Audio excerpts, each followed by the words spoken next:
Yeah, we have our first engagement in this mission. There's movers all over the place. I mean, every house apparently had a machine gun in this village. It didn't take long for them to get them up to the rooftops. And I remember seeing, what looks like dirt jumping all around and not really grasping what that is until the Chinooks finally took off and you could start hearing the gunfire. Like, oh man, we're getting shot at. It puts you in a different perspective as far as this. Like when you're doing training, you're just learning the dance moves, and this is what we do. This is what we do. This is what we do. Until it's for real, and you see a dead guy on the ground with an AK-47. Does it really hit home? He was close enough to kill me just as well as I was close enough to kill him.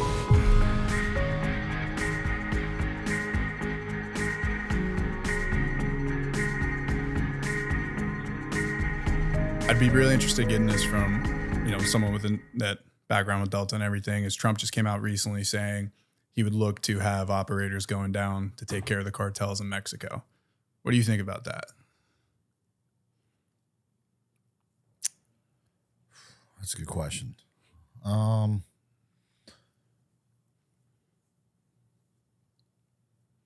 don't know. I'll tell you this. I think it'd be better if we just concentrated on border security. Mm-hmm. Just border security. Like if we can shore up our border, I don't think it'll matter what the cartels do in Mexico. This will sound bad. I don't care, but then they can just fight each other and let it burn. I don't care. That's their country. That's for them to deal with. So if Mexico can't deal with it, that's a Mexico problem. And I would say that's something I've changed my mind a little bit more the older I've gotten, mm-hmm. and the more I've gone around the world taking care of other people's problems. We have enough problems here in the States that I'd like to see focused on. So I would say let's secure our border first. Yeah. I feel like a lot of people overthink it too, because they think we can send in, pick whatever spec ops group and go take down this target. And then it's in Mexico, the next kingpin's always up. So we'd be in like another endless war down there, essentially, trying to pick off these targets. Here's something where it gets a little more, personal, and people view us as video games sometimes. Like, oh, we just send them down there, and the good guys always win, or they're not people. They're just operators. That's just a very impersonal term. Now, when it comes to hostage rescue, if you're sending operators down to rescue an American who got hemmed up, 100% all day long, you signed up for that. And if you die on that, that's the job. That was the riskiest job that you raised your hand for. But, that's drug cartels, going after other countries, bad guys that are only a threat to that country. Now, of course, the counter argument to that is going to be, well, the secondary and tertiary effects of that drug cartel violence spills over into the United States. Not if we have better border security. Mm-hmm. I don't even know. To say better border security makes it sound like we have border security. So I was generous with that terminology. Yeah. No, I'm having Vincent Vargas on later to talk about that, because it is it does feel like we do less and less, so we change the laws and all that, and then what you're saying, it's like, oh, we have this easy solution, and it's like, that's not a solution. 1 and 2, like, we don't want to be doing those type of items if we don't need to. Like, we're just putting ourselves out there for no real reason. And I think too, again, it's like another ploy where you're saying it's tiptoeing around the actual issue, which is the border. Yeah. Like, if we actually address that. Here's an incident that relates to it and is more specific. It was just a few years ago. There's Mormon families that live south of the border, right at the border. And they were driving back to their family compound in their SUV, and the cartel mistake their SUV for either rival gangs SUV, or it was either rival gangs or a government SUV. And they shot it up. They killed everybody inside, women, children, innocent Americans that were living on the other side of the border. That is something I would send. And if Mexico isn't going to do something about that, I would give them an opportunity. And if they won't, I would send Americans there to send a message to them. So it's not a hostage rescue, but they directly murdered Americans, and they need to see that that's unacceptable, and that death is the sentence for messing with Americans. If you don't send a strong message, why won't they'll do it again? Same thing, not to jump topics, but same thing with ISIS. The first time ISIS cut an American's head off, we should have done something about it. So they did it again. And then they did it again. And they did it again. And they didn't stop until we finally did something about it. Well, guess what? ISIS isn't cutting American heads off anymore. We did something about it. So I am very much about sending a strong signal, but usually when it's directly affecting Americans. No, I agree with that. I think that's a good way to put it. We'll definitely get to the ISIS topic, but I kind of want to be able to provide context in the background. Obviously, introduction. So, Brent, thank you for coming on. Been really excited for this episode. I'm glad we were able to kind of hook it up. Really good time of getting you down in DC. But just to provide good context for everybody, I know initially kind of the idea of going to the military started with 9/11. So, can you maybe speak to that day and both the actual day itself and the days following, kind of what you felt? Yeah, it's the old cliche thing is I'll never forget that day. But as we get further along, I think as we get younger listeners, not to put you on the spot, were you alive for 9/11? Yeah, only 2 years. So. Do you remember 9/11? No. So it's really hard, honestly, like for you to comprehend that of sorts. The same way when I was a kid, there's no way I could comprehend Pearl Harbor. You didn't live through it. You really can't comprehend it. And it is, it's something I'll never forget. I showed up to the family business, to our feed store, and that was all I wanted to do in that small town. So many of my friends wanted to get out of that small town. I love small town living. I could go to the same cafe every morning and go, "Hey, Brent, same thing, 2 scrambled eggs and bacon." Yep, same thing. And so I went to work that day, and some customers started coming in and saying, "Hey, did you hear a plane flew into the World Trade Center?" Like, no, I didn't hear that. And my coworker, who's a little bit older than me, said, that's happened before, hasn't it? And which is actually true. A plane randomly flew too low and flew into one of the buildings in New York City. Might have been the Empire State Building, actually. Yeah, it was like a small Cessna, if I remember. So, yeah. And so after he said that, kind of downplayed, we had no idea it was a terrorist attack at this time. We had this will age me. We had this like boombox looking stereo, and it had a black and white TV in it, like that big. And on Saturdays, that's what we'd pull out to watch Gator football games on. So I didn't miss Gator football games. And so I was like, let's get to the bottom of this. And I pull that thing out, get the antennas just right, and start watching the news. And that's when I saw the second plane hit the towers. And we're like, it's no coincidence. Now 2 planes, and they're jets. We didn't even know they were like, we just heard planes. We didn't even know what they were. And so when that happened, that was crazy. And then we continued to watch, and then to watch the buildings fall in real time, even on a 6-inch black and white fuzzy TV screen, was just crazy. It's just surreal to watch 2 buildings fall down. So it rocked me. It rocked me. It shook me to my core. It took me from a path that I knew what I was going to do the rest of my life to, I don't know, maybe there's other options. Like maybe we're at war, and we're definitely going to go to war over this. And you start, struggling with these feelings of, well, what are you going to do when your country's at war? That was never, a possibility, to me. We were a very pro-military, conservative family, but going into the military was not a path for me until that day. So it was.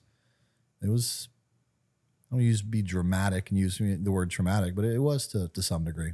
Yeah. I mean, so I grew up in New Jersey, right by New York. So we have plenty of friends, family, everyone was affected. And it's crazy to see that, even all these years later, just how impactful it was for so many different reasons. But I think the biggest you highlighted there, and I'm kind of interested to hear your perspective on this, people always chime back to it, especially recently, is the idea of like a 9/12, how different America was that day. We just talked about that, I think on the Anti-Hero podcast. I miss that. I miss 9/12. 9/11 was horrible. 9/12 may have been the best this country's been in a long time.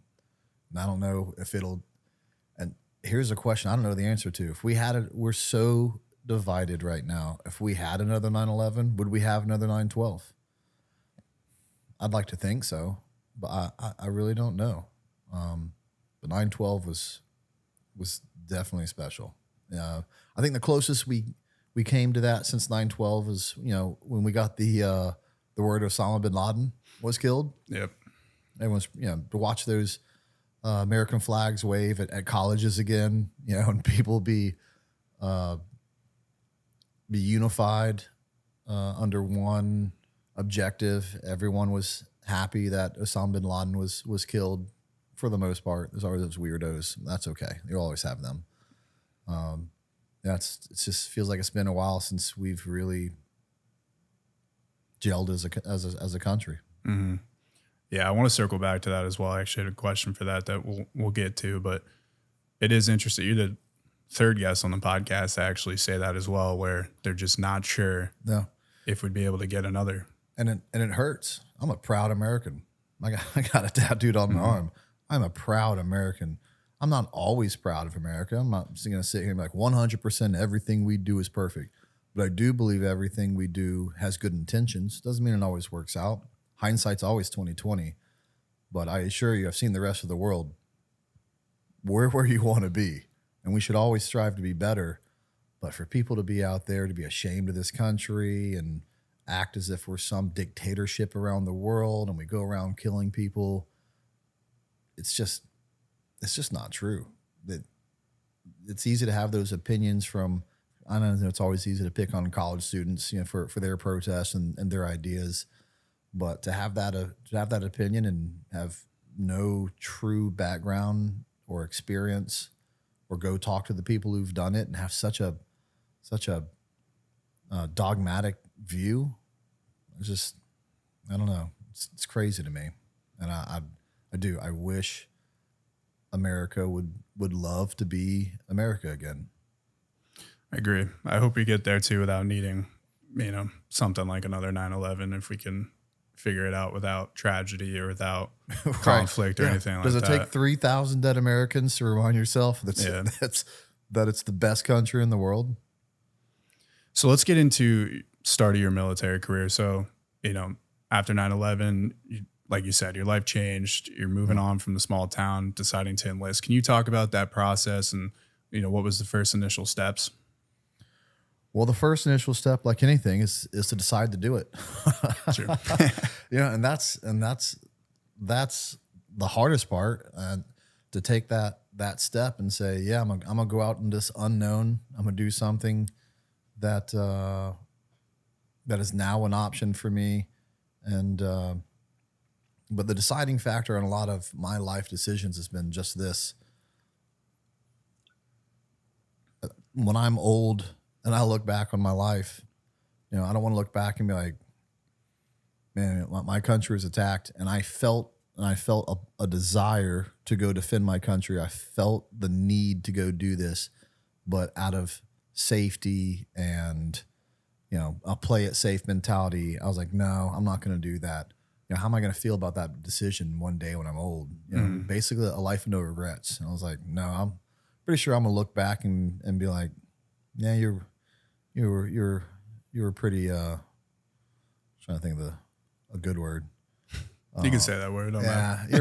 You were a pussy. Yeah. I was going to say, you could say that. You were a pussy. Why didn't, 3,000 Americans died and you did nothing? Like, that's just what I could see thinking of myself as an older man. And that's gone with me from, and I know I'm moving ahead a little bit, so we'll come back to this, but that same thought process pushed me to special forces. I think the same thought process pushed me to the Delta Force. The same thought process pushed me into business. And who knows where that thought process will take me next. But it's been a good thought process, and I would suggest any listener to listen to that voice. Look at yourself in that aspect and be like, am I living a life that I'll be proud of later? Make a decision using that matrix. Mm-hmm. So where did your military career start? So it started in the Army National Guard, the Florida National Guard. I knew nothing about the Army. I knew I wanted to go to the Army because it was a ground unit, and I wanted to. I knew it would take too long to become a pilot. I knew that much. My dad wanted to be a pilot so bad in Vietnam era. His vision kept him from that, but he'd take us to air shows, and I knew every jet that flew, and I had seen them, and I'd probably bought the patch to go on my jacket for it. So I knew a lot about that, but I didn't really know a whole lot about the Army or the Marines or any ground elements that we had. So one of my neighbors, were a neighborhood across the street. Jessica Butters was her name, and her dad was a warrant officer. I couldn't have told you at the time. I just knew you wore camouflage. Mm-hmm. But he was a warrant officer in the Florida National Guard, Mr. Butters. And he was one of the greatest men in my life outside of my family. He's the guy, granted, like this is mid-90s, so YouTube isn't a thing. So generally speaking, this is the guy who could build a back patio. This is the guy who could weld. This is the guy who could rebuild a truck, rebuild a carburetor. I mean, if it's a man skill, this guy can do it, and needed no instruction manual. And so I really looked up to him. So he was the guy I went to, and so I got the advice from him. He goes, "Hey, I know what you're going through, what you want to do." He said, "Join the National Guard." He goes, if you're gonna go to war, they're gonna go to war if that's what you want. But it's a 1 week in a month gig. If that's if you don't like the military, you didn't go all in. And I was like, okay, I mean, if that's what you're suggesting, that's what I'm gonna do. And so and that was good advice. Actually, I've given that advice to people before, especially for someone who's now making kind of an emotional decision. I think that's great advice, because you can always easily go active duty if you love it. Just go active. So that's where my career started in Air Defense National Guard, and it was a great initial experience, but it just didn't line up with what I wanted to do. I had feelings that I was socially aware enough that I knew I couldn't say out loud, like, I don't know if this is the place I want to be, because I want to shoot people in the face. I want people to feel the pain I felt on 9/11. I want enemies to know Americans came to their country and shot their men. And air defense just wasn't going to give me that pleasure. I don't that satisfaction is an even better word. But at the end of the day, I mean, that's how I felt then. And air defense, which is actually doing great things now. But at the very beginning of the war on terror, the Taliban didn't have helicopters. The Taliban didn't have fighter jets. There was no one for me to protect with ground-to-air missiles. So I realized that it's probably a change in jobs is probably best. What's going on, everybody? Wanting to take a quick pause in the action and tell you guys about our brand new Patreon page. For only $3 a month, you guys will get exclusive access to Q&A sessions. That means questions coming directly from you will get asked for the guest and only exclusively released on Patreon. Also, with your subscription, you get access to the exclusive Patreon Discord. Overall, I can't stress enough how big your guys' support is for the continuation of the show. All the money made on this Patreon will be quickly reinvested to continue to get you guys the best guests and the best production value possible. So with that, if you're interested, please check out the link in the description. And with that, let's get back to the episode. Do you think there was any kind of key takeaways in those initial, couple months where you say you were with that team that you can kind of point back to and say, it was a really good spot to start implementing the discipline, or even learning that lesson there where you said, I want to be this guy? Right. Well, I mean, you go to obviously active duty basic training, and you go to the same active duty AIT. And the AIT was a really good spot for me because that was where I started cultivating this, I didn't know it at the time, but this desire to go to special forces. It was definitely something on my radar, but I didn't know how tangible it was. It was just something I knew I'd wanted to do. And I basically told myself, well, if you can't be the best here, I don't think you're definitely not going to special forces. And it pushed me and it motivated me to be the best and outperform people. And I'll say it's probably a little unfair because I don't think anyone else was, maybe out of pride. I had a reason why I wanted to outscore everyone on the test. So maybe that gave me an unfair leg up on people, but I did. I ended up graduating distinguished honor grad of the class, highest GPA, highest BT score. And it started that I want to be, I know who the people who are around me, and they're all good people, and can I be better than them? And not in the aspect where I look at people and go, I'm better than you. Just, can I outperform you? So it gave me a good baseline to say, hey, I was successful here. Maybe I can be successful somewhere else. So that was there in training. I was only with the unit for a few months, probably 6 months, because we did mobilize to go to war. And so as soon as I got back to my unit after AIT, we immediately mobilized to go to war. And we watched the invasion. And we're supposed to go to Iraq. And we watched the invasion of Iraq from, our TV screens in Texas, which again kind of made some of my worst fears a realization that they invaded without us. Maybe this job for this particular part of the war isn't where I need to be. Mm-hmm. But great dudes. I mean, there's the other like E4 and below guys that I still talk to some of them to this day. Really? I sure do. They were great dudes. And, and we pushed each other. We worked out hard. We wanted to be really good at our jobs. And I really think it was a little bit of a next generation because the older guys in the National Guard, it had just been their getaway thing they had done before 9/11. It was never a real thing to them. To us, most of the young guys, it was real when we joined, and so it was great to hang out with that younger generation, and in a weird way, not just push the older generation, but be humble enough to, even though they had kind of treated it like a side gig, a side gig, they still had knowledge, So this is, and you're in the military, so they're still ranking. You're still going to respect those guys, so you might as well find a reason to respect them, and there was. Even though there was a side gig, they still had plenty of information and knowledge that they were more than willing to pass down to us. It was a good experience. So when did the idea of becoming a Green Beret start to kind of check into your mind? I don't know exactly when it hit. To be honest with you, I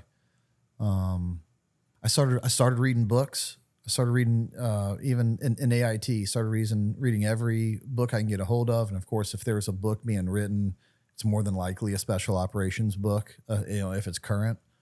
So even in 02, 03, there are already books being written about special operations and war. So probably from reading books and just reading these wild stories and be like, man, that's what I want to do. Mm-hmm. And that's lined up more with the vision of what, I thought I would be doing or that I wanted to do when I joined. So that really was, I think, my inspiration. Books, reading other people's stories, and I'm so glad I did. Again, not to jump ahead, but this is about books. There's absolutely no substitute for the experience, for getting in there and doing it and having that physical experience of going on target. But even though I hadn't been on target yet, I had read so many books about missions. There was a lot of things when I got there. I was like, yeah, this is kind of what I thought it was. Because you're reading books of guys telling real stories that they were there. And it put me in mindsets of, guys getting in trouble, on target or having a bad day on target and having to make all these decisions So when I eventually was on target and moved forward, now it had its own variables of this is now my specific problem. But generally speaking, I've at least mentally put myself in a lot of these situations, and I've read these stories, and history does repeat itself. So reading books absolutely prepared me for what I was going to see. So I got the idea from reading books, and I'm so glad I did. Just did a commencement speech at Georgetown ROTC. I gave them 3 things to that I challenged them to do between now and they get to their first duty station. And number 2, read as many military history books as you possibly can, and don't stop after you get there. So do you think at that point you had a really good understanding of what special operations was, especially after going through it later? Yeah, I really do. The information's out there. So it always blows my mind when there's people that show up unprepared or without like really understanding what they signed up to do. I have no compassion for them. The information's out there. I knew exactly what I was getting into. Mm-hmm. So the next steps, looking to become a Green Beret. I guess one quick tangent on that, was there considerations of looking at some of the different groups, so whether it be like Rangers, possibly SEALs? I mean, I know you're with Army at that point technically. I mean, what were the options there? The options was Green Beret. Mm-hmm. That was really all my only options, because I was already in the Florida National Guard. Yeah. And there is a National Guard Special Forces group, 20th, well, there's 2, 19th group and 20th group. The problem is, I just said, I have no compassion if you don't know what you're getting into. There's, of course, there's limits to that. I knew exactly what I was getting into training wise, and what I was, and what a team was made up of and what they did overseas, at least based off those books. And it was pretty accurate. But being in the National Guard, those guys really had no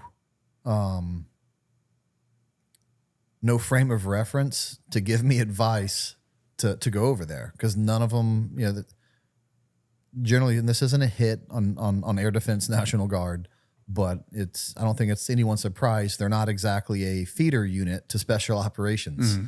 So none of those guys came from there or have friends there. So it was an information black hole. And rather than just telling me they don't know, several of them were more than happy to tell me what they heard, which were wildly inaccurate. So when I was like, hey, there's a National Guard Special Forces group, I want to go there. They're like, Brent, you can't go there. You have to be an E6 to go there. And there's not true. You can't go there. The only people that go there were already active duty Green Berets, and you have to be an active duty Green Beret. And if you come off active duty, you can go to National Guard. It's not true. And it just goes on and on.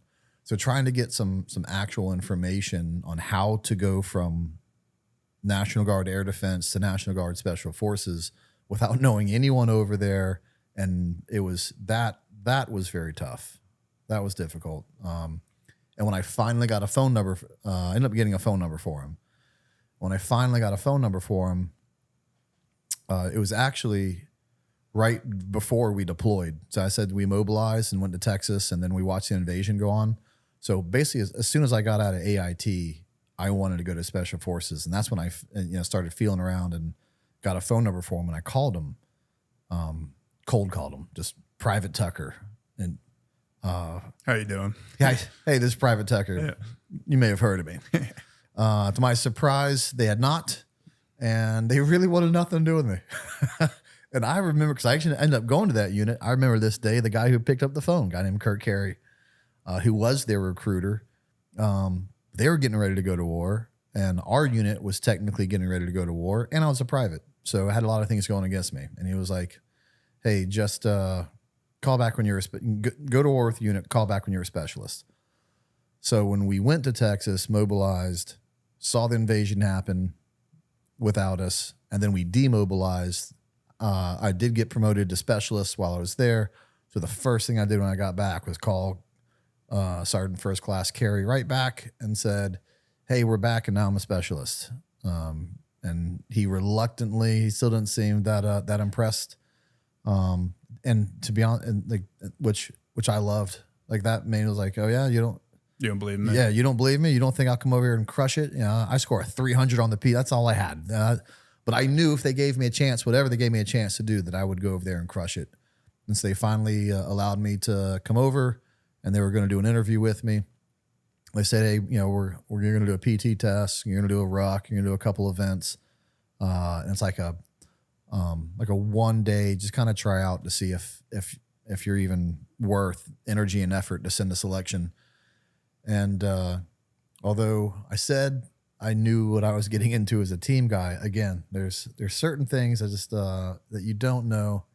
And well, with this, I don't know if I do any different. I showed up to that unit, Specialist Tucker, in a starched uniform and highly polished boots. And as soon as I walked in, he looked at me like I was an idiot. He was like, tell me you have a different uniform to wear and those aren't the boots you're going to ruck in. And I'm like, yes. I'll be right back.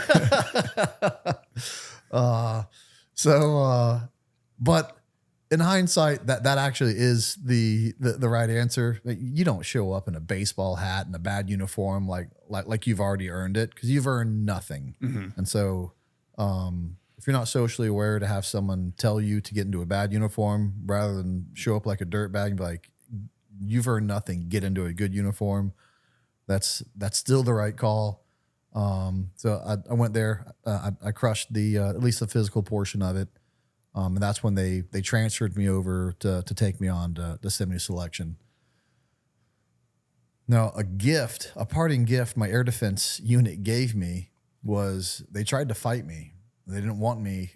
They didn't want me to go. And the reason they didn't want me to go, because even though they had demobilized, they had this dream still that technically, and I don't remember the specifics of it, but for like the next 6 to 12 months, as long as they keep all their personnel, we're still a certified unit. So we'd met all the tasks, and at any point we could just get called up and go.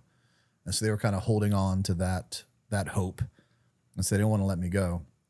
And they fought it, and then that you can't stop a guy from progressing his career in special forces as a career progression, as a career progression.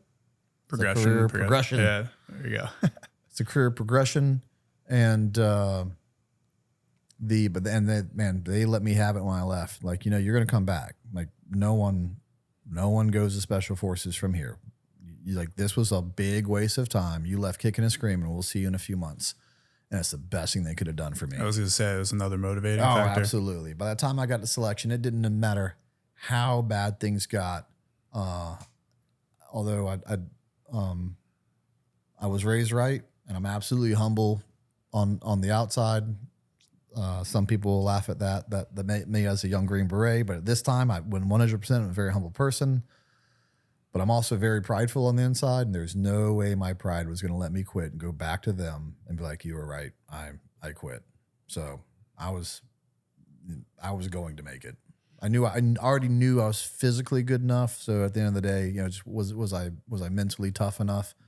And I knew I was going to quit. Thanks to those naysayers. I was going to say, it seems like you've had a number of factors that you've kind of utilized as, you know, an opportunity to use it as juice to be able to get forward.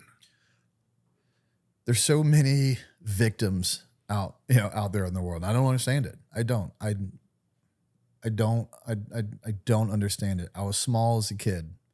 I had to work twice as hard as anyone else to be just as good at them at baseball or football or basketball.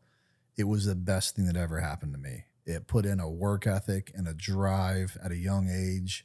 Or I could have just been a victim and be like, I'm just a little kid. Yeah, I'll never be good at sports. I came from a small town. I came from, I was just in a National Guard unit. There's so many things that I could have looked at to say, well, this is why this won't work out. When everything, a good friend in business actually told me he never likes to use the word, I have a problem. And so whenever I talk to him, if I ever say, have a problem, he goes, no, you don't. You have an opportunity. And if more people would look at their problems as opportunities, I don't know. I think we'd I think we'd lose a lot of our victims in this country. And have a lot more solutions. Absolutely. So yeah, I just for whatever reason, I chose to use all that as fuel, and it served me well. I love that quote, man. I might have to hang that up in the studio. I like that. Jordan story. So I guess getting on to the next steps. So you're able to integrate in special forces, starting to look to become a Green Beret. Next step's Q course, correct? Yeah. There's not a lot of books written about the Q course, at this time. And, they may have talked about selection a little bit. So I knew what selection was about. I knew it was about land navigation and wrecking. That's generally what selection is about. The Q course itself, there isn't a lot about it. And maybe because the Q course, I'll say this in two different ways, as almost they're opposing views, but they're not. When I got done with the Q course, although it was hard, it was absolutely hard, and we lost a lot of guys. It wasn't that challenging. It didn't give me the advanced skills I thought I would have. It was challenging, but I left it with basic skills. But what I didn't understand was I left it mastering the basic skills. So what you want is, as soon as you don that Green Beret, you want to think, oh, I'm now a sniper. I'm now a CQB expert. I'm now an explosive expert. I'm now all these things. You're not.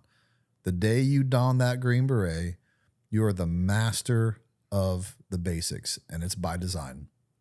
You have a firm foundation. They're going to bolt on all those accessories to you throughout your career. And I did just that. I ended up going, I went to SFAUC, Special Forces Advanced Urban Combat School. I went to sniper school. I went to breaching schools. I went to dive school. I went to all these advanced schools, but without a solid foundation that the Q course gives you, you'd have never done the advanced stuff correctly. So it was challenging, but it was disappointing to some degree. But those were expectations that I had unrealistically put on the Q course. And the more I went to war with the Green Berets, the more I look back at the Q course and go like, man, the Q course was exactly the Q course is right. It's exactly what we needed. Robin Sage, which is the culmination exercise of unconventional warfare. They put you in scenarios there like, that doesn't seem realistic. I'll give you an example. You show up to your you call it a G base, your guerrilla base, and in this script, you have to make them trust you. They're always trying to leave you, and you're always trying to keep them and explain to them why they should stay. And as a student, I'm like, this is stupid. Like, we're Americans. We have tons of money. We have bombers in the sky that we can provide them. We have weapons we can provide them. I don't have to come in and talk anyone into being my partner. So fast forward about 6 years, we're in Afghanistan running the commando mission, one of the best deployments of my life. And the commandos, their charter says they're a 3-day, a 72-hour strike force. And they know that. These Afghans know that they basically expire in 72 hours. So we're doing this valley clearing operation, and it's going to last over 72 hours. And now these guys, our task was to make sure that we were doing what's called building capacity. So instead of us just leading you around the battlefield all the time, we were trying to get them to plan the missions, them to do their own infill, them to do their own exfil. And they were never good at it. Except now that their 72 hours is done, they come up to us like, hey, see that line of taxis over there? Like, yeah, we see them. Like, that, they're for us. We're leaving. Like, what do you mean you're leaving? We're in 3 days worth of firefights. These guys haven't been able to plan anything on their own to this point. But now that they want to go home, they can line up a whole convoy, essentially a contracted convoy on their own in the middle of nowhere. That's impressive. So you can do it. And I remember thinking, this is just like Robin Sage. Like, here I am begging my G's, my guerrilla force, to stay and not leave me. And again, just the longer The longer I did the job, the more I looked back and said, man, the Q course is exactly what it needs to be. So that's interesting because that's kind of what I was getting to earlier, where it's like, and even what we talked about at the top, when people think special forces, I think they highlight exactly what you're saying is like, you're going to become an expert in all this. You're a Spartan from a video game type of deal. And it's like, right. You're like, realistically, you're highlighting here, the basics right. are what gets you through. What you have is the ability to be molded to be that Spartan. You have all the tools necessary, and they will make you, give them a few more years, and they'll make you that. And the Q course is already the longest school for special operations. You can make a Ranger in a couple months. You can make a SEAL in 6 to 9 months. To be a Green Beret, it's gonna take over a year. And it's a long course. So by the time you get done with it, you're kind of out of patience. You're like, I don't want to take another few years to get what I came here for. But like anything else, time moves fast. You'll be there before you know it. Trust the process. So I always like to ask this: what type of person do you think is needed for a Green Beret? Problem solver. Mm-hmm. Problem solver. That's a true problem solver. Fits everything. And when I say that, I've had people go, well, does he need to be fit? Yeah, like a fit problem solver? No, because if he's unfit, that's a problem. And he will solve the problem of fitness. And he doesn't need to go read Men's Health, magazines, or maybe he will. Like whatever it takes, he's a problem solver. So he will be fit if he's a true problem solver. Being that one key aspect. And a reason why I think that's a little bit more Green Beret specific. Let's take the Rangers, for example. The Rangers are a strike force, and they get told in the traditional sense. So let's say they're doing a legacy mission of airfield seizures. They have a known target. They have a known, for the most part, enemy disposition. Everything is very known. This squad is going here to do this. This other platoon is going here to do this. They're just there to execute. And there's not a lot of problem solving involved. It's more execution oriented. And that's the same way with almost any strike force. The Navy SEALs, again, a very, strategic strike force. The Green Berets are not just they are a guerrilla or unconventional warfare unit. And an unconventional warfare unit, you drop behind enemy lines and you say, we don't really know what's going on back here. It's behind enemy lines. These are your men. You tell us what you need. And that is what makes Green Berets very different from a lot of different special operations. Instead of being driven from the top down, everything's driven from the bottom up. And so if you're going to drive information and answers from the bottom up, you better be a problem solver. And if you're not a very good problem solver, then you will not get the end result of what you were sent there to do. So you talked about this on Dalton's podcast. So for SERE School, mm-hmm. You highlighted, if you could speak to SERE School a little bit as well, but also you highlighted how it's one of the few that actually articulates the possibilities of war. So can you speak to that a little bit? Yeah, it's SERE School was, when I say not everything met my expectation, I'm talking about the Q course in general. SERE School specifically 100% met my expectations, and specifically the end of it, Camp Slappy. I remember being a little cocky going into it, but like, I don't know, what's going to get me to talk? What are you going to do? Just slap me? Have a 6'4", I don't know where they get these guys from, with mammoth hands, hit you in the same spot over and over and over again. You might be inclined to talk. And if that doesn't work, I won't tell you what they do, but they have other ways of getting to you. Because I don't want to ruin it for anyone else that may go. But obviously it's called Camp Slappy. So I don't think I'm giving out any secrets. You get hit in SERE school. But really what they do a very good job of, even though, this, for me, this was after Robin Sage. And even though you're talking about Robin Sage was definitely war related, in a weird way, you feel like it's more like a paintball exercise. I hate to say it like that. Like you're pretending, to be in war. When you're in SERE school, clearly, that it's somewhat the same. I mean, but they do the absolute best job of making you feel like it's real, and things you think they may not be able to do, they will do. And it's like, whoa, hold on. This is, shit just got real. This is, so they put you in, moral dilemmas that are very war related. And I would say you think you know the answer, but you don't. You've never really truly put yourself in that situation. I'll give you one example. They may come out and get everyone out and say, "Hey, come here. I want you. We're gonna take a video of you burning this flag." And like, and your first, reaction to that is, "This is my flag. I'm not burning it."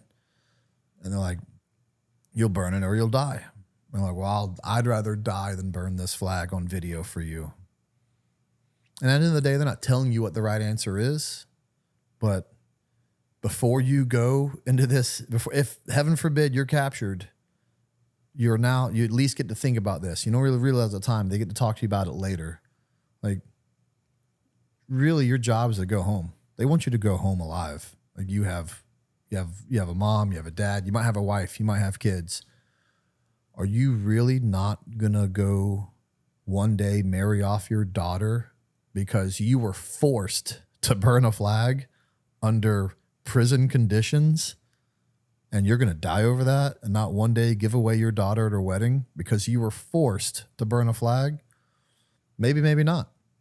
At the end of the day, that's an individual decision, but they at least give you this insight to think about it. Is it really worth it? And people without kids out there be like, "Oh yeah, it's worth it. I'll do anything for my country. Never burn that flag. I'll die." There may be some guys, some fathers out there that's like, "Oh, I'll do anything to go home to my daughter." And so they really just opens up your eyes to be like, "Hey, not everything is worth dying for. Some things are. Not every," because you used to have this, this just all-American gung-ho mentality, and they don't want you to needlessly die for that. And there's other things I saw that just make you really realize who you are or who you aren't or who you thought you were.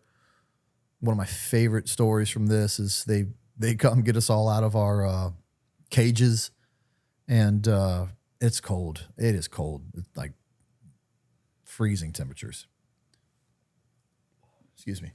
And they have one of our guys in this man-sized cage, and they're just spraying him with water. And you have these man jams, just paper-thin man jams on. You're freezing the whole time. And they're just spraying him down, and he's shaking, like uncontrollably shaking. And like, "Hey, what'd he do?" Like, "We caught him stealing." And like, and then just spraying him, and everyone's just sitting there watching.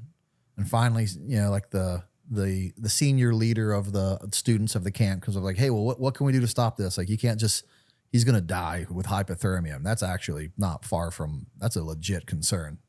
He is shaking uncontrollably. And we all just sit there watching it. We're pleading with these guys, stop spraying him with water. And it's going to get me choked up. One of the students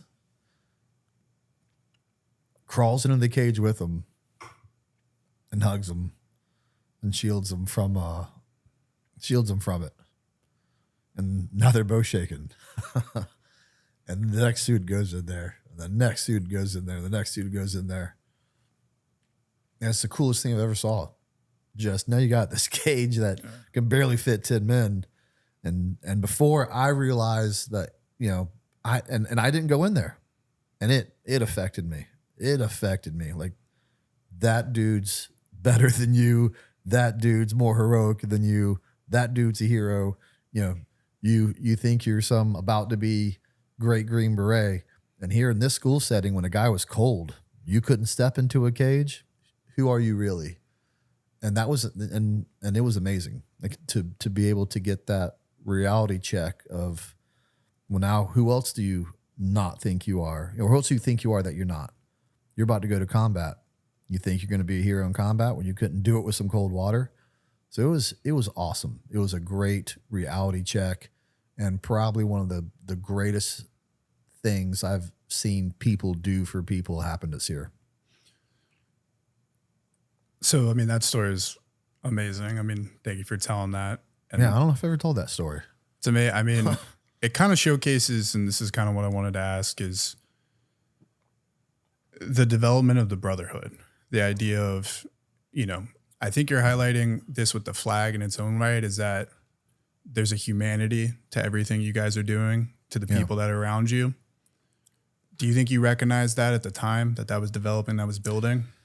Yeah, I do, because I knew during, like I said, the Q course is so long, and I'd already developed relationships with guys that I knew were my best friends, and we are, and it's almost like a college type scenario, because it only happens for a certain amount of time, and then everyone's gonna everyone's gonna spread to the 4 winds, and you just hope you keep in touch.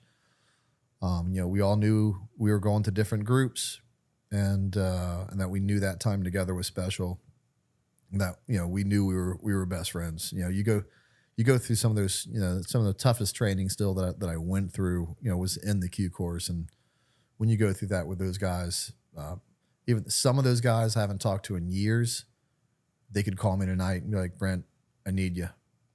I'm 3 states away and I need you now. I'd get in the car and drive, say less. I'm on the road. And when they do come into town, when we haven't talked for years, we sit there and we talk like we just saw each other yesterday. It's a really cool and amazing bond that gets forged in that environment. So when you're wrapping up Q course and SERE and everything there too, you're beginning to get team assignments. I mean, originally I was going to ask, what was that process like? But more so I'd like to know is, what was that separation like, where everyone's going different directions there and everything as well? Excited, because most of us in the Q course that time had signed up for 9/11. Mm-hmm. And it's funny to look back on now, but no one wanted to recycle anything in the Q course because it would take that much longer, and we all wanted to get out and go to war. That's another thing that makes that particular Q course time very special, because you had guys that signed up that knew they were going to war and wanted to go to war, and that just attracts a different breed. That's a different breed of person, right? That's there. Right. And so getting our tabs and getting our Green Berets was great. I'm going to miss those guys, but the goal here wasn't to create friends. That's just something that happened along the way. Mm-hmm. The goal here was to go to war. We couldn't wait to go to our ODAs, because we knew we wouldn't be on an ODA very long before we were going to war. And that's absolutely true, and that's absolutely what happened. So we were more than ready to go our separate ways. So how does that a team assignment work? I'm not sure if you can speak to that much, but it works a couple ways. Generally speaking, it can just be a blind assignment. If these 2 guys are generally the same, and these 2 teams, it's just need of the team. Now I will say this: let's say there's an opening on the mountain team and an opening on the dive team. They absolutely might sit you down and say, hey, how are you in the water? How are you, what do you like to do? What do you not like to do? So, and obviously, guys like, well, I grew up in Florida. I love the water. Like, okay, you're going to the dive team. So it may be ability driven that sends you to a particular team. Sometimes it can be culture driven that sends you to a team. You get, a guy that graduates the Q course, and he's a real muscular dude, you know, played football, and like that team's a bunch of meatheads. Send him over there. He'll do well. You know, you don't send the scrawny little guy over to that team. They'll just we had an ODA, which is one of my favorite sayings to this day, had a saying that said, you got to be 2 something to do something. And if you weren't 200 pounds plus, you weren't going to be on that team very long. Yeah. So it can also be culture driven. So there's a couple different ways, and again, each company can do each one of those type of assessments just depending on the needs of the ODA at the time. Did you feel like you fit with the right team? No. My first team, and unjustly so. They're a little bit of an older team, which means they had a lot of experience, and I really actually should have taken advantage of that. But the dive team they were a little bit younger. They were studs. They were better than you, and they were more than willing to prove it. And I was like, man, those guys are, and all the other teams, like, oh, it's a dive team. Those guys are kind of assholes. I was like, really? Like cool assholes? Like what assholes in what way? I mean, you know, Time for gonna get some beers with. And the dive team was one of those teams, especially in our company. You loved them or hated them, and they didn't care because again, it's not that they thought they were better than you. That's not what that attracted me to the dive team. It was that they're willing to prove it. Just say the word go, and they'll beat you at anything that you want to come up with. That's just the culture they had, and that culture was ingrained by from legends like Chief Resendez, which carried down to another SF legend, Sean Keane, which passed down to another SF legend, Rick Spear, and just guys that a culture is hard to create and get buy-in from everyone, but it's really easy to lose. And those guys did a great job of maintaining culture on that team. So first chance I got, I was like, I want to go to dive school. And because I knew if you graduated dive school, you would end up on the dive team. Mm-hmm. So I was only in group a few months before I went to dive school. And that was another motivating factor of wanting to go to dive school was to go work with that team. So again, if you can be in the worst of situations, all you got to do is find some motivation. You'll make it through. So you were able to transition over to that team after going through school? Yep. As soon as I got out of dive school, they needed, I was an 18 Echo, which is a special forces communication sergeant. Mm-hmm. They had an opening for a junior special forces communication sergeant, which is exactly what I was. So I knew as soon as I graduated high school, even if I didn't want to go, they had to pulled me over. So it worked out. Calculated. Yeah, I like that. How do you think, if you would have stayed on the original team, how do you think that would have made a difference or might have shaped it differently? Looking back now. I don't think I'd have went to the Delta Force. Mm-hmm. I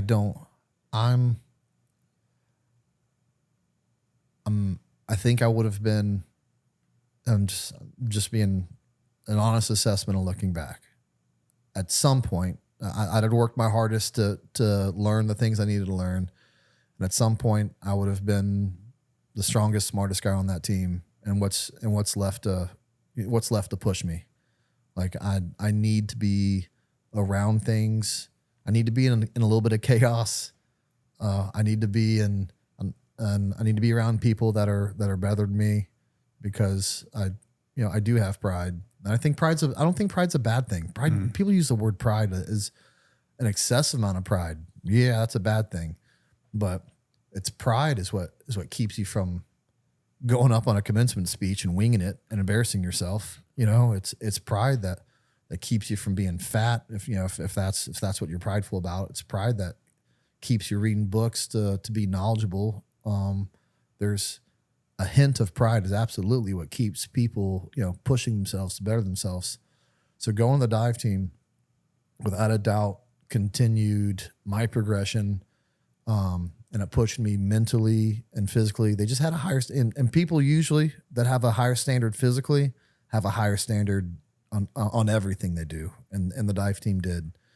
And when I ended up going to the unit, I don't think I was the best guy on my dive team.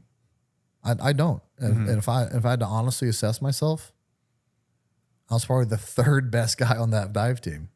I was just the only guy that went to selection. Mm-hmm. So going to your first combat deployment, so you guys are going out to Afghanistan. What was that like? So I wanted to go to combat so bad, I didn't even go with my team. My team had just gotten back not too long ago, and I didn't want to wait for their number to be called again. So I did what's called strap hanging. I strapped hang, which means you went with another team going over. I was an 18 Echo. Again, communication sergeant. Well, there's two MOSs that ODAs are always short of, especially at this time. 18 Deltas, 18 Echoes. There was a lot of teams heading over. You're supposed to have 2 on each team. There are a lot of teams heading over with just 1 on each team, and you always want to back up. So it's just another thing in my life where I didn't get what I wanted. I didn't want to be an 18 Echo. Nerds. Like it's a combo.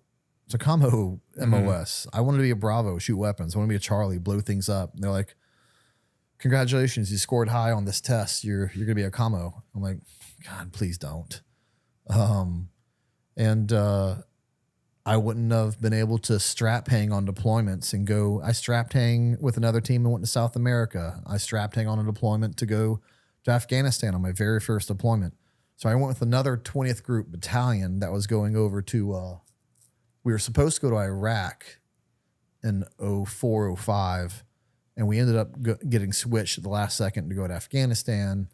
And so that was my first deployment with 220, 2nd Battalion, 20th Special Forces Group. And they're all they're from a little bit all over, but generally speaking, the DC, Baltimore area. And they all worked for 3-letter agencies for their full-time job. And then, were Green Berets for their part-time job.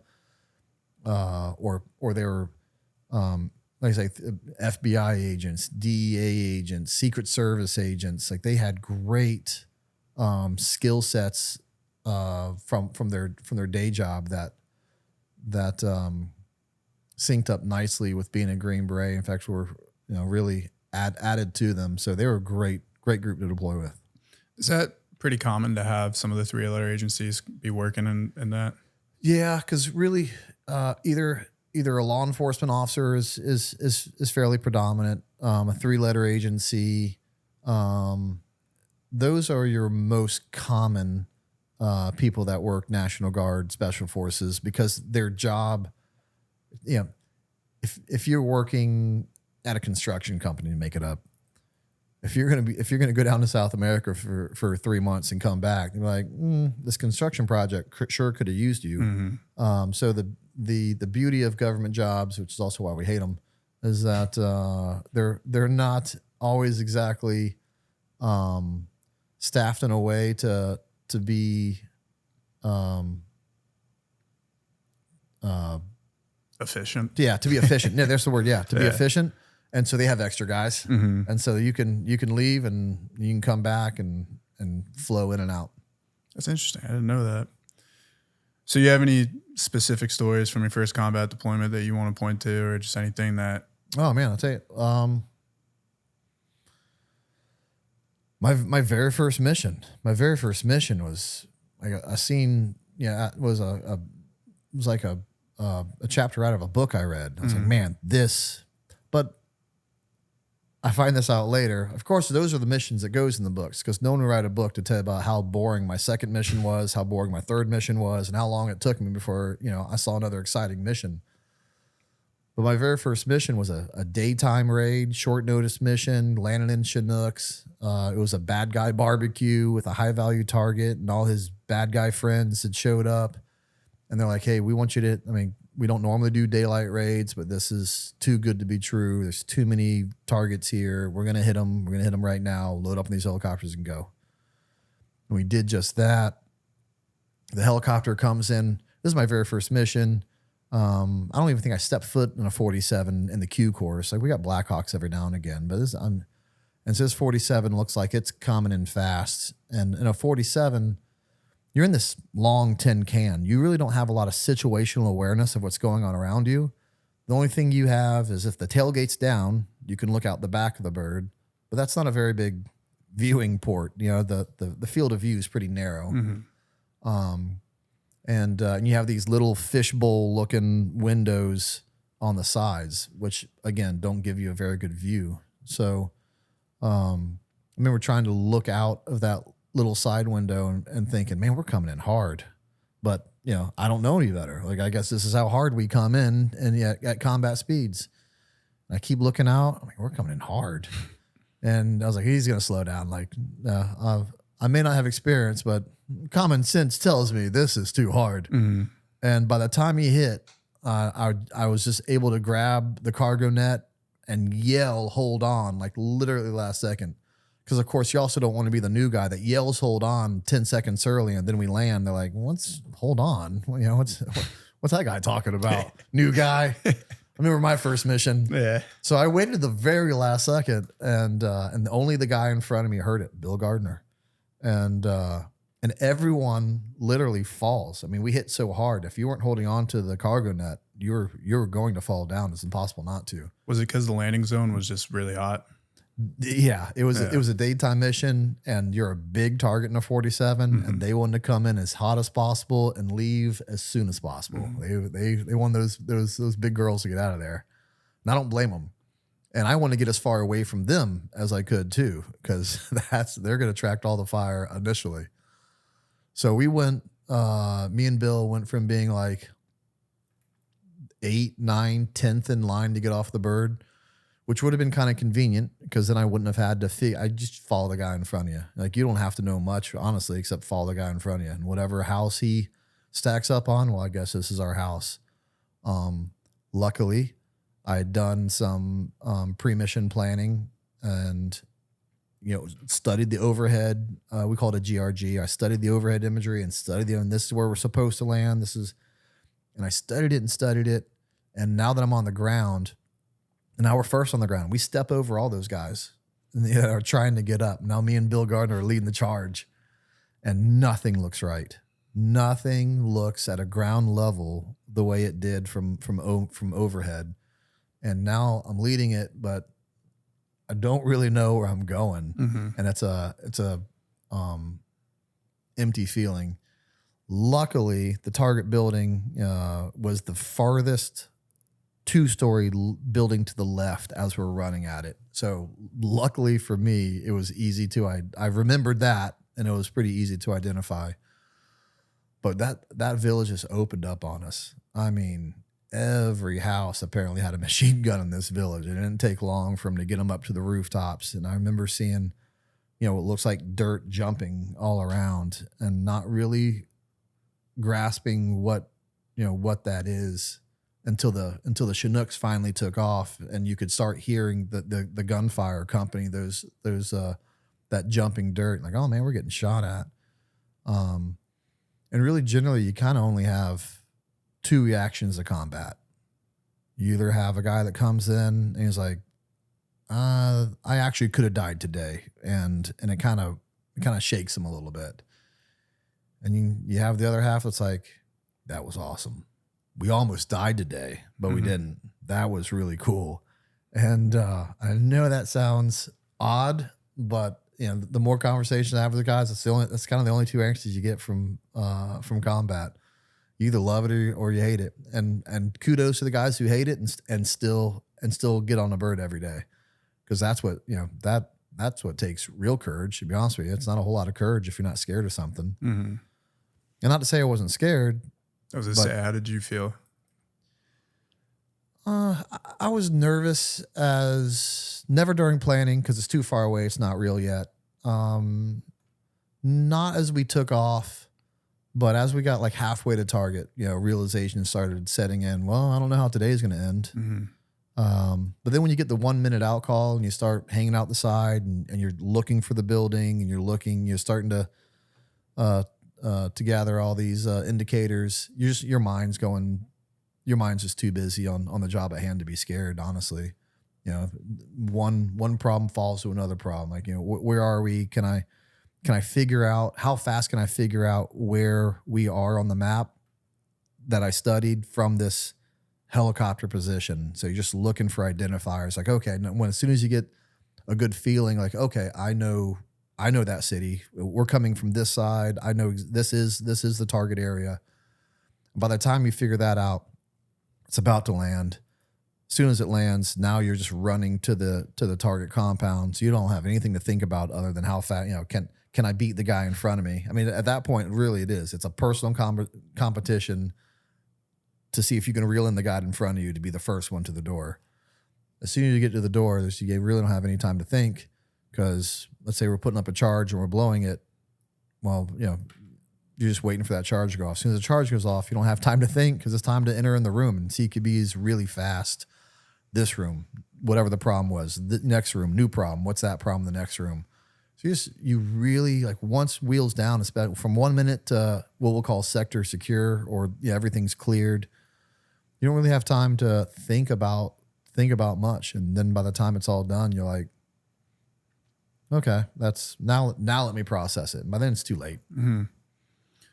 So within this mission, you had your first engagement, correct? Yeah, we have our first engagement in this mission. There's movers all over the place. As we stack up, they eventually catch up to us, and it was their job we were actually a supporting role. They went in first. I eventually flowed in with them towards the end. But there's people to be engaged, moving from building to building. Got my first engagement there. Gotten to what I saw was my first close CQB engagement. And, really nothing really prepares you for being in a room with a AK-47, a man with an AK-47 that's loud when it goes off. The SF guy in front of me kills that dude. And it's really, it puts you in a different perspective as far as this. Like, when you're doing training, you're just learning the dance moves, and this is what we do. This is what we do. This is what we do. You don't really, until it's for real and you see a dead guy on the ground with an AK-47, does it really hit home? He was close enough to kill me just as well as I was close enough to kill him. Like, it really kind of sets home that the good guys aren't always going to win. You're like, man, he knew exactly what door I was, that we were coming through, but I didn't really know where in the room he was. And although you kind of know those things during training, it doesn't really set in until you do it for real. Yeah, that was, that could have gone either way. Why does it always work out? It doesn't always work out for us, but it does more times than not. And it's just things you're too busy to think about. So we'll come back to, I want to wrap up the mission, and then I got a question with that. But so how does everything else from there carry out? That was supposed to be a quick mission. Get in there, clear that building, identify the high value targets, and leave. Because no one really expected that reaction from the whole village, we were told, hey, you guys are going to stay the night. You're going to search the rest of the village. So none of us were really prepared to do that. And we had our night vision, even though it's a daytime raid, we were prepared to stay the night. I wish I had a sleeping bag and more food. I remember that. But, and they sent an AC-130 overhead to help protect us. And that thing about every hour went off shooting at something. Another update. Hey, we got guys trying to crawl on the west side. There's a group of them, and it really was that was the first time I had seen all of the resources of America on in one place. And training, I didn't get an AC-130. I didn't get an AC-130 at Robin Sage. I can imagine. and to know, you try not to overly rely on it, but to know, like, I had no idea there were guys on the west side in the low ground moving towards us, and who knows how close they could have gotten before we saw them. Even though we're all pulling security, this is their backyard. They know exactly what the most advantageous way is to get to you. But with AC-130s overhead, there's really no hiding. And I don't want to say that flippantly because the enemy is also very creative at some point. There are some things they eventually, or some of them figure out they can do to help hide. But generally speaking, you're not hiding from it. And they kept us safe all night. They probably stacked up another 20 bodies that night. And every wave was unsuccessful, but it didn't stop another wave or someone else from trying to think they could do it better than the last wave. And they all met the same fate, thanks to Air Force CCTs and Air Force gunships. It would have been a much harder night if it wasn't for those guys. Daybreak comes the next day. We go out, and now it's like a different village. Like people are just walking around like everyday life. We're starting to go out and search. There's still some dead people on the ground. They had moved some of them, but some of them they hadn't.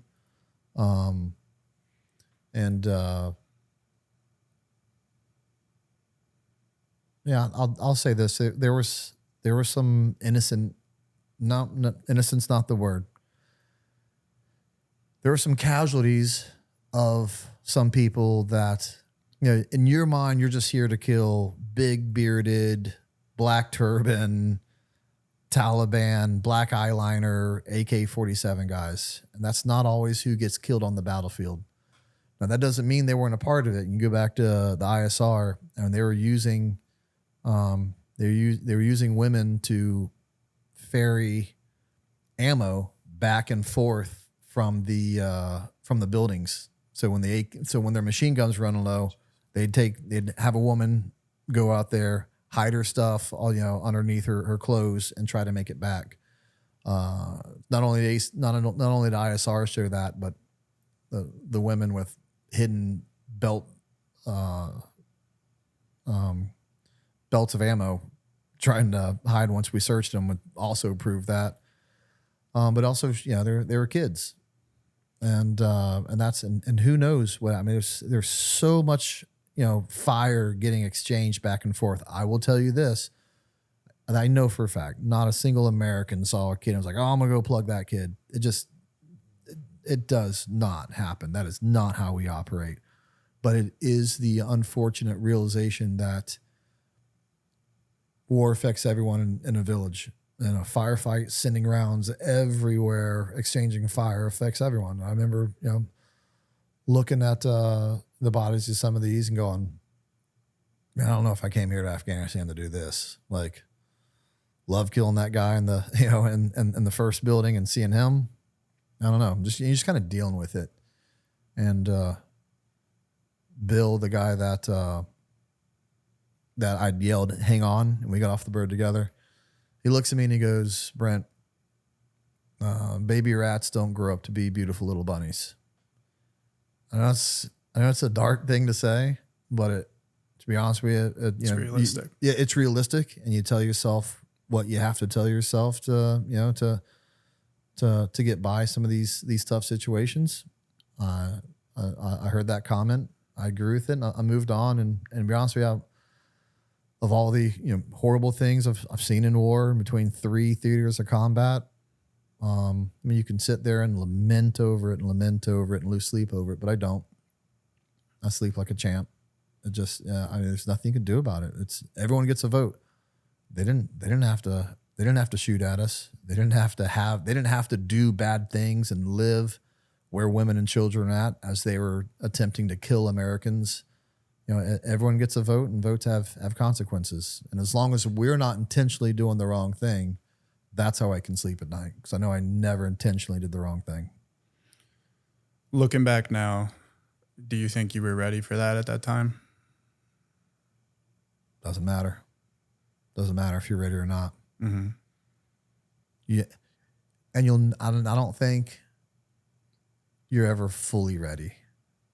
And you probably could have asked me, and I'm gonna go, oh yeah, I'm ready. And if 44-year-old Brent was asking 26-year-old Green Beret Brent like that question, like, oh yeah, you're ready, and I'd probably ask him 5 different things that I know he was not ready for, and then I could have just picked him apart and be like, oh, but you said you were ready. But that's the answer I expect you to give me. I expect you to tell me you're ready. but two, I don't think you're ever really ready until you experience it. You read all the books you want, and they help, but there's no substitution for the real thing.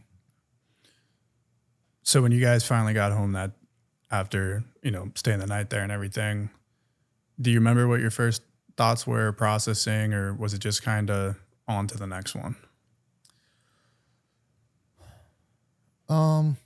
Because that one wasn't, as cut and dry as we'd like it to be. And that's how I know. And that's how I know we're not these horrible killers that some people would like us to be. Because if we were, we wouldn't have cared. But it does. Yeah, it messes with you a little bit. And I would almost say it should, but it definitely shouldn't mess with you to the extent that you can't do your job, because war isn't clean. So if you're waiting to go to war for something super cut and dry, where only bad guys and where only bad guys die, only good guys succeed, only bad guys get killed, you'll be waiting for the remainder of time for that war. So, but generally speaking, it was my first firefight. I was stoked. I was like, this is, all right, we're here. This is combat. When are we going to do this again? How often do we this? Or are they always like this? We do this every day. What's going on? So I was stoked to go back out, overall. But like I said, it was several missions later, probably before I even fired my gun.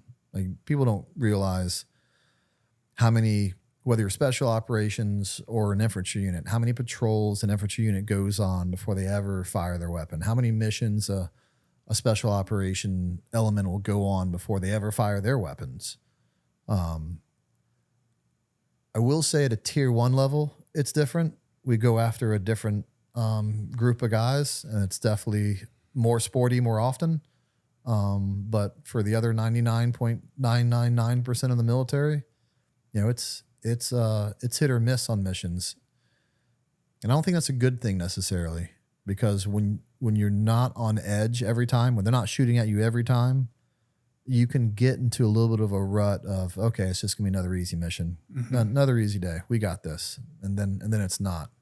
So even though it sounds like it could be a good, it's not a massive firefight every time. It's a good thing and a bad thing. Like, you always have to be prepared for the worst.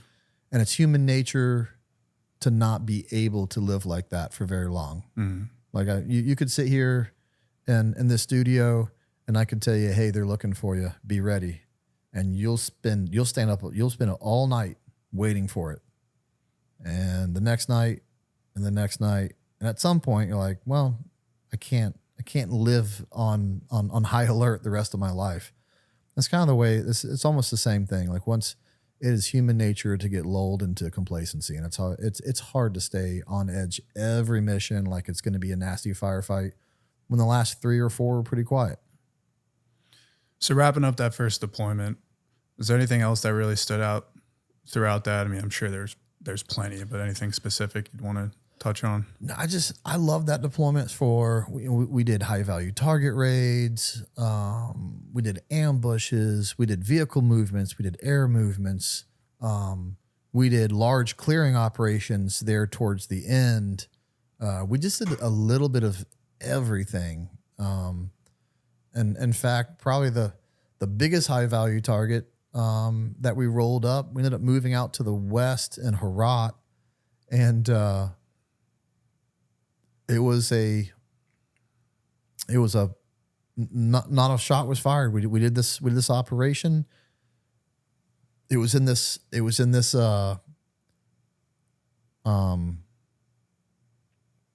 ravine. There's high walls to the left, high walls to the right, and there was a road that went right down the middle of it. And we were just going to hit this village and set in good blocking positions where nothing comes in, nothing goes out. And we had a guy that it almost seemed like police work. He just acted shady, didn't seem right. Let's look a little more. Had a bunch of money on him.